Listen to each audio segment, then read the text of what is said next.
Right, cats and dogs. Very popular subject matter to have in a landscape painting. You can have them as a focal point, you could have them sitting passively outside the front door of a house that you might be painting, or a farm scene, or something like that. You can see I've just done a few pictures here. There'll be a lot more line drawings on the downloadable areas of the course, but just let's have a look at this particular cat here with the sketch I've done of it, because this really couldn't be easier. This is the sort of cat that is going to sit passively outside the front door of a house and just add a little bit of life, a little bit of humanity to any scene where there's no other obvious sign of anybody around. But look at it, you've got the, if we take our little measuring device, from the height of the cat's chin to the top of it, roughly the top of its ears, is 1, and then 1, 2. So even though it doesn't look like, it might look like it's a bit longer, the height of the body to the bottom of the front paws here is twice the height of its head, and width-wise it's pretty much the same. There's the width of the head, there's the width all the way down to the paws. So you can quite easily produce 3 little blocks, 1 for the head and 2 for the body, and you're there in a few seconds. Bit of a triangle for the hindquarters there, and a little bit of an oblong for the leg here, a little bit of an oval for the tail, a couple of triangles for the head.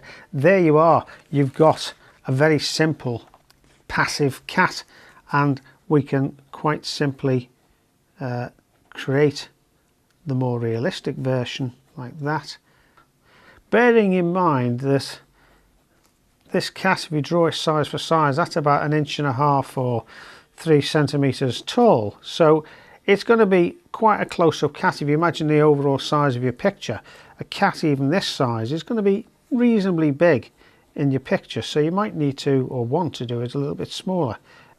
Perhaps those legs could be a little, they look a little bit, it looks like a bit of a bandy-legged cat at the moment. So I'll just bring those legs together a little bit more. That's better. That's better. But you see, because we've got those basic, or we had those basic squares to start with, it's easy to make changes without worrying about it, without thinking that the whole thing's gone wrong. Before I move on to painting the pussycat here, let's just have a look at the dogs. Now, this is Poppy. You can see if I measure the top of her body, of her back here, to the bottom of her body is about that long, and the length of her legs is almost identically the same length. From the back of her tail here, the body is actually 1, 2, if you like, 2 boxes long, and then you have this triangular piece which is her shoulders to the back of her head, and another triangular piece to represent her face. But I've also drawn in another box the same size, because if I know that if I keep those 2 legs lengthwise and widthwise roughly within that box, A, they're going to be positioned correctly, and B, they're going to be the right size and right proportion. Now here you can see I've made these boxes slightly lighter blue, and I've painted Poppy, or I've drawn Poppy in red felt tip, and you can see how that starts to work as a more realistic drawing. And then it's only a matter of, if we were going to paint Poppy, to add in the paint and making sure we maintained or created a 3-dimensional effect. Now let's have a look at this one here of this Labrador. This is called Jake. Now Jake, you can see, is lying down. Again, it's a very simple overall triangular composition. Let's just try and draw Jake a little more realistically. I'll just paint it in this brown colour, just so you can see what we've ended up with. Okay, but you can see, again, capable of a lot more development. You can see how ridiculously simple that is, just produced from a few simple triangles and 1 or 2 other shapes. Let's go back to our pussycat now, and let's get a little bit of paint out. Right, I'm painting the moggy all black at the moment, although if you have a look at the picture you can see that there's quite a lot of white on the front and underneath the chin and on the end of the paws. What I'm going to do now is just add in those white areas as soon as this is dried, and that'll suddenly start bringing the shape and the form of the cat alive. So we'll come back as I'm doing that. Right, I've just put a base coat of white in. It's actually mixing a little bit, so the black is glowing through. But instantly you can suddenly see how these front legs have suddenly started to appear as negative shapes in effect. We're painting the white around them, either side of them, and then the black front legs are starting to show through.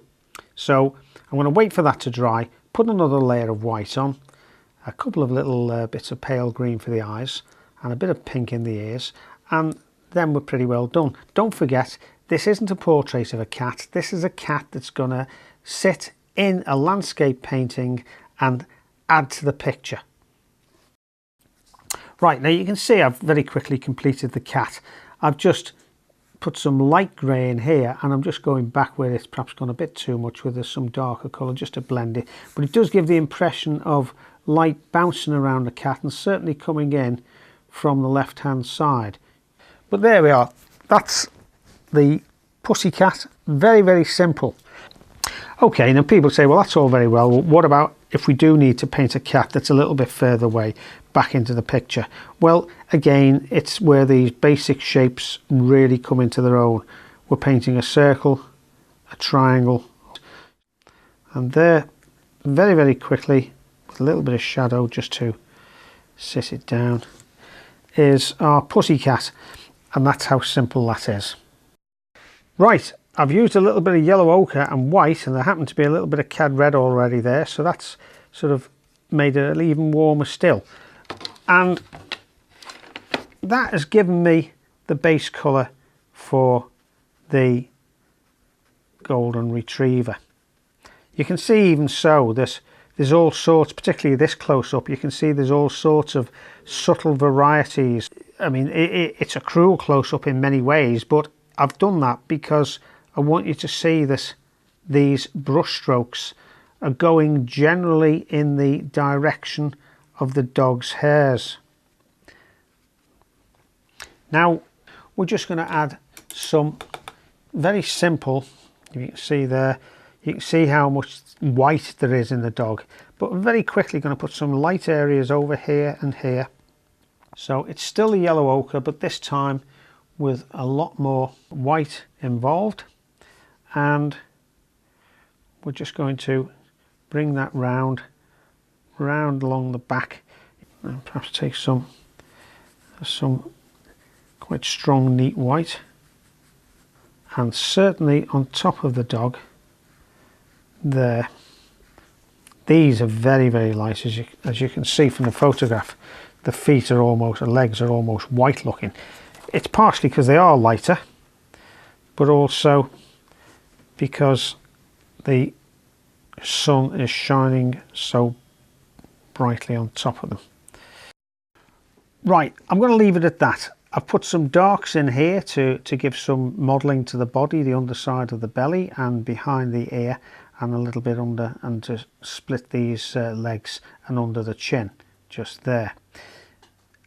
We've got a very cruel close-up at the moment, and it shows quite a lot of detail that really I didn't want. And what I didn't want really was to turn this into a doggy portrait, and it looks like possibly I've done that. But again, it's useful because if you can understand that when you do this sort of picture, that inevitably, almost inevitably, is going to end up as the focal point in any landscape painting, so you need to take that into account. And I'll just add a little bit of a highlight there. You see, the more highlights I do, the more things I add, the more detail you put in, the more it does become the focal point of the whole picture.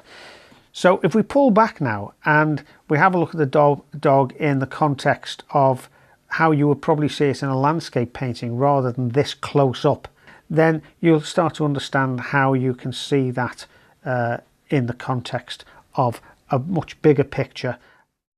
Okay, we've pulled out now. You can see the dog in perhaps a more realistic context of how it would appear in a landscape. And before I forget, just as we've done a little cat, a little pussy cat in a middle distance, let's have a look at doing a dog in the middle distance or the far distance. There's one back leg here that's going to go back like that, and there's one that's going to come here like that. Now you might think, well, hang on a minute, you know, that could just as easily be a cow, depending on how far away it is. And you're absolutely right, so it could be. We'll put a little tail up there that might give you a clue as to what we're dealing with. But you can see, particularly if we just put a little bit of shadow and anchor it to the ground, there's a very simple dog. A couple of upturned V's for the legs, a little oblong for the body, and a little curly line there for the tail. So you can see how easy it is to produce that sort of dog or cat and that sort of cat or dog. There we are, cats and dogs.